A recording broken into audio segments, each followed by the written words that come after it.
Hello everyone, baga nagaan gara channel EF4TV'tti nagaan dhuftanii. Egaa pronunciation keenya classii 8ffaa kana keessatti seerota jechoota ingiliffaa ing dhaan dhuman akkamitti sirriitti akka faranjootaatti pronounce gochuu akka dandeenyu waliin ilaalla jechuudha.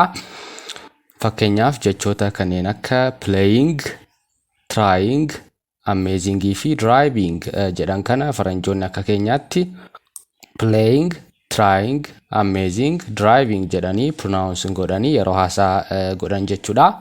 Isaan maal jedhu playing, trying, amazing, driving jedhu qubee gaa kana hin dubbisanii. Sababootaa fi maaliif akkasitti dubbisu nutillee akkamitti akka isaaniitti dubbisnee pronunciation keenyaa fi haasaa keenya guddifachuu dandeenya kan jedhu classii pronunciation keenya 8ffaa kana keessatti adda baasnee fakkeenyota waliin ilaallachuudha na waliin ta'a.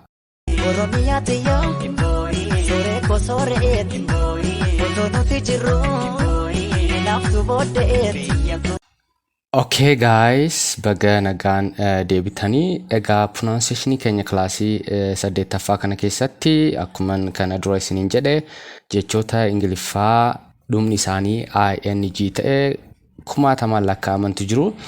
Egaa jechoota kana akkamitti akka faranjootaatti sirriitti pronounce akka gochuu dandeenyu waliin ilaallachuudha. Isaan qubee gaa kana tasawuu hin dubbisanii ing form keessatti jechuudha. Egaa pronunciation keenya classiin 8ffaa kun baay'ee barbaachisaa, baay'ee salphaa kan ta'edha. Baay'ee barbaachisaa garuu baay'ee salphaa kan ta'e waan ta'eef seera tokko qofaa qabdi. Ishee qabannaan jechoota 1000 lakkaa'aman ing formiidhaan dhuman sirriitti pronounce gochuu waan dandeessaniif sirriitti na hordofaa jechuudha.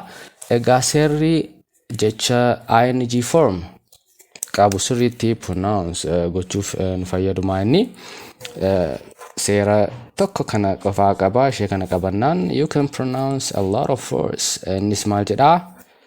For words ending with ing jechoota ing dhaan dhuman kana akkamittiin dubbisnaa qubee gaa kana otoo hin dubbisin bira dabarra jechuudha. Mee example fudhannee akka sirriitti isinii galuuf himoota keessatti illee waliin haa ilaallu. Example ishee jalqabaa maal jettii? Playing. A very simple example. Playing. Egaa jecha kana dura nuti playing jennee haasaa keenya keessatti fayyadamna. Garuu faranjoonni akka keenyaatti playing jedhanii isaan maal godhu? Egaa playing kan jedhu kun maalidha? Play plus ing. Playing jechuun kun play plus ing dha. Yeroo faranjoonni pronounce godhan immoo akka keenyaatti playing jedhanii gaa sana hin dubbisanii maal godhu? Play yin jedhanii inni irratti dhaabachuudha. Jechoota ingiliffaa garaagaraa ing dhaan dhuman maal goona? Inni irratti dhaabna. Mee waliin jedhaa? Playing, not playing. Playing hin jennu akka gaan hin jiretti playing jennee pronounce goona jechuudha.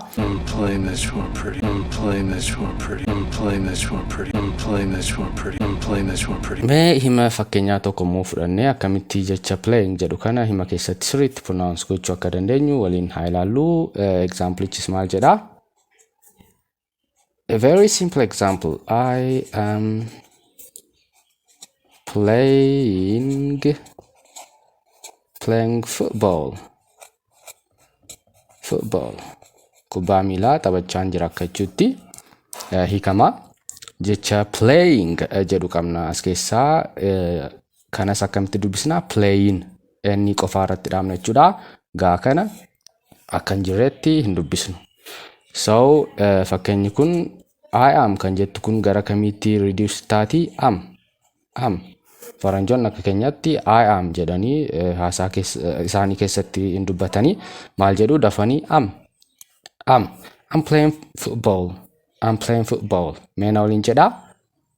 Classy pronunciation waan ta'eef yeroo ani jechoota tokko tokko jedhu na waliin practice gochuu yaala.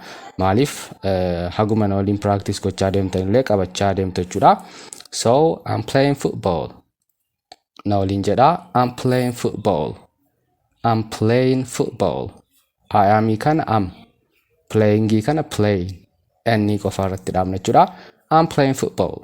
I'm playing football jenne pronounce goona jechuudha. So ishee kana na qabadhaa. Egaa jecha playing jedhu kana waliin wal qabatee example garaa garaa fudhachuu ni dandeessu. Fakkeenyaaf akka sirriitti isinii galuu danda'uuf bakka jecha football jedhu kanatti maal buusuu dandeessu? Fakkeenyaaf basketball. Basketball. Kubbaa harkaa akka jechuuti. I'm playing football kan jedhu kana bakka football jedhu kana biratti basketball kan jedhu agarsiisan. I'm playing basketball. Mee na waliin jedhaa. I'm playing basketball. I'm playing basketball. I'm playing basketball. Ta'a jechuudha. Bakka football jedhu kanattis ammas itti deebitanii maal jechuu dandeessu? For example, video games. Fakkeenyaaf video gaming taphachaa jira yoo jechuu barbaadan I'm playing video games. I'm playing video games. I'm playing video games. Mee na waliin jedhaa practice haa goonu. I'm playing video games. I'm playing video games jennee pronounce goona jechuudha akka faranjootaatti sirriitti. Example dhuma bakka football jettuu nu bu'uu dandeessu. Fakkeenyaaf around. Isheen kun xiqqoo warra kaanirraa addadha.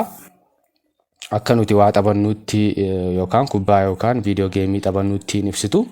Fakkeenyaaf namni tokko I'm playing around yoo jedhe akka baacaan jira yookaan qoosaan jira akka jechuuti. Isaan ammoo akkasitti qabachuu qabdu. Oh, Nina, come on, I'm just playing around. Oh, Nina, come on, I'm just playing around. I want you to stop playing around is what I want. I want you to stop playing around is what I want. Fakkeenyaaf example isinii kennaa around kan jedhu walii wal qabatee jechuudha. Playing around kan jedhu wajji wal qabatee.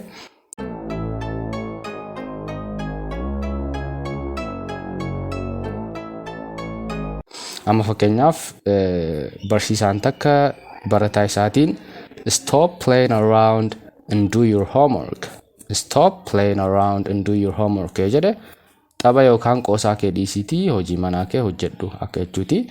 So playing around kan jedhu kun tapha yookaan qoosaa wajjin yeroo wal qabatee dubbannudha jechuudha. Isheedhumaan waliin practice godhaa. I'm playing football. I'm playing football. I'm playing basketball. I'm playing basketball. I'm playing video games. I'm playing video games. I'm playing around. I'm playing around. Jettanii akkasitti sirriitti akka faranjootaatti pronounce gochuu ni dandeessu. Playing.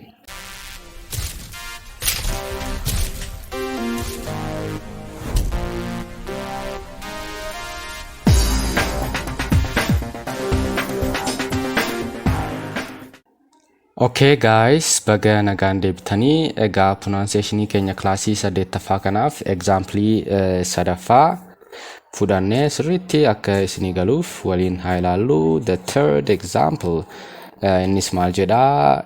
Enjoying jecha jedhudha. Egaa jecha kana nuti kana dura enjoying jennee pronounce goona.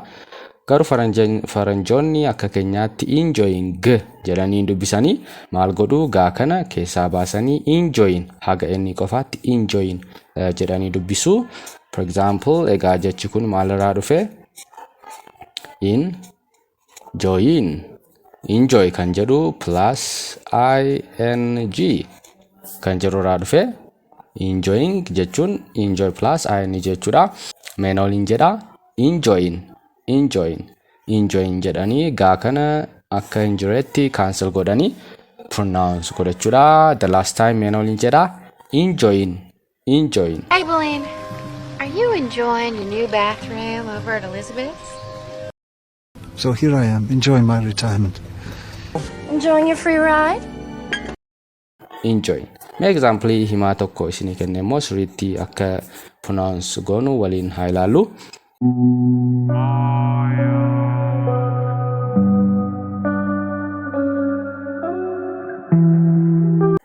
Maal jedha? I am enjoying this pronunciation class. Jedha pronunciation classii barachaa jiru kana enjoy gochaan jira yookaan itti gammadaan jira akka jechuuti.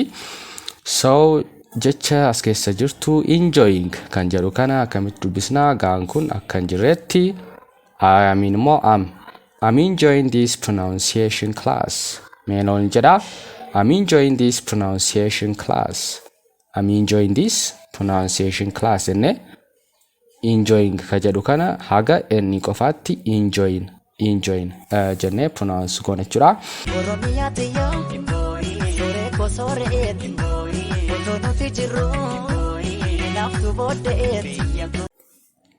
Egaa ingiliffaa keessa jechoota garaagaraa ing formiidhaan dhuman baay'eetu jiru.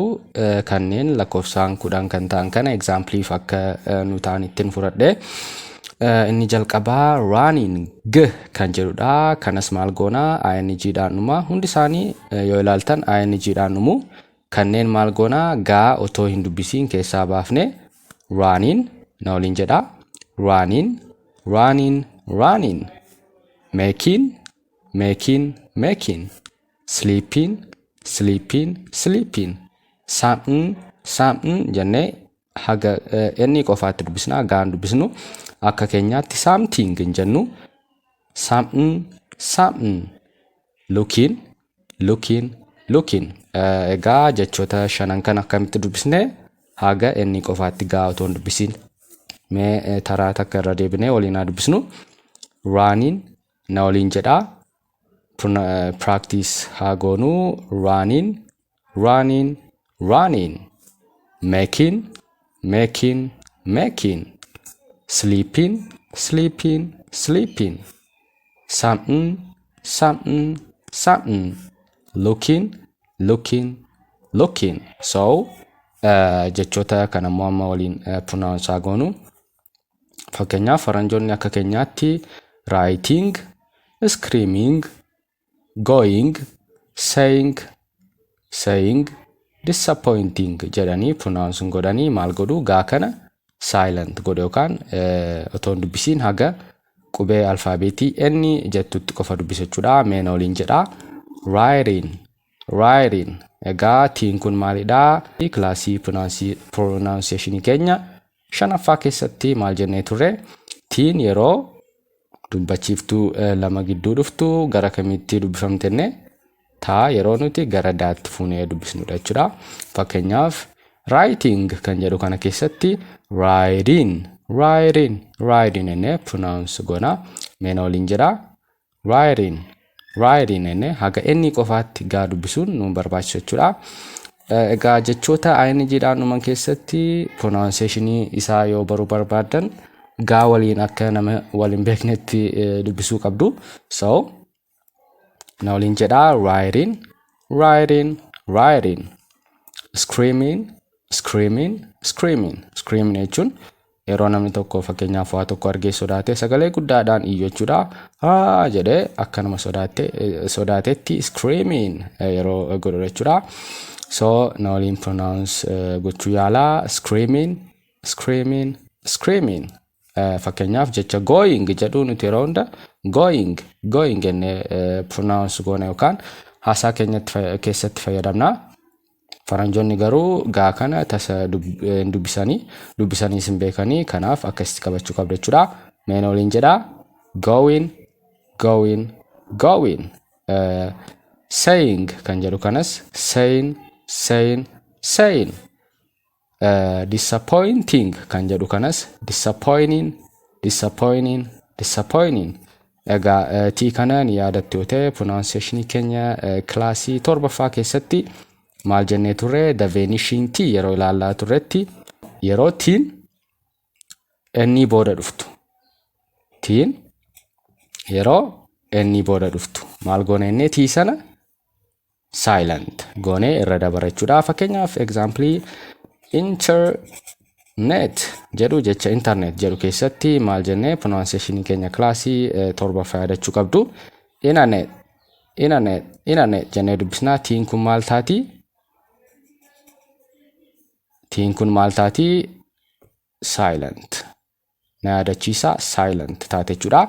So internet enne pronounce goona jechuudha. You don't have to forget the rules we've learned in the past.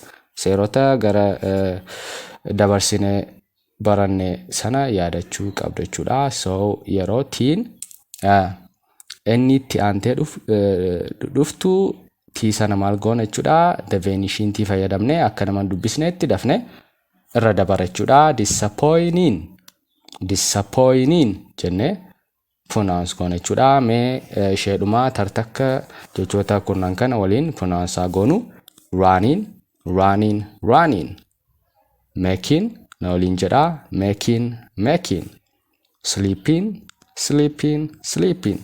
Something. Looking. Writing. The flap T ishee kana fayyadamna jechuudha. Screaming. Going. Saying. Disappointing. The vanishing T. So egaa hordoftoota keenya jechoota garaagaraa ing formiidhaan dhuman ingiliffa keessa jiran kana booda akkasitti gaa otoo hin dubbisiin akka faranjootaatti pronounce gochuu akka dandeessan isinii galeera. xiqqoo irraa hubattaniittu jedheetan abdadha. Egaa jechoota garaagaraa fudhattanii isin immoo this is a very simple rule. Seera baay'ee salphaa ta'edha irra deddeebitanii jechuma tokko jennaan jechoota dhibba jechuu waan dandeessaniif akkasitti qabattanii pronunciation keessan guddifachuu waan dandeessaniif please don't forget to practice godhaa jechuudha. Pronunciation keenya classii 8ffaa ing wordii yookaan jechoota ing dhaan dhuman walii wal qabates kanumaan goolabna. Namoonni channel kana subscribe goonee jiraattan please don't forget to subscribe. Video pronunciation garaagaraa channel kana irratti waan gadhiifnuuf irraa ilaaltanii barachuu waan dandeessaniif please don't forget to subscribe. And haga pronunciation keenya classii 9ffaa irratti wal agarruutti classii pronunciation 8ffaa kana irra deddeebi'aatii shaakalaa. jechoonni kun pronounce gochuuf baay'ee salphaa waan ta'aniif irra deddeebitanii al lamal sadeennaan waan qabachuu dandeessanidha. Pronunciation keessan akkasitti guddifachuu ni dandeessu jechuudha. So please don't forget to practice and haga pronunciation keenya classii 9ffaatti yeroo gaarii qabaadhaa. Take care.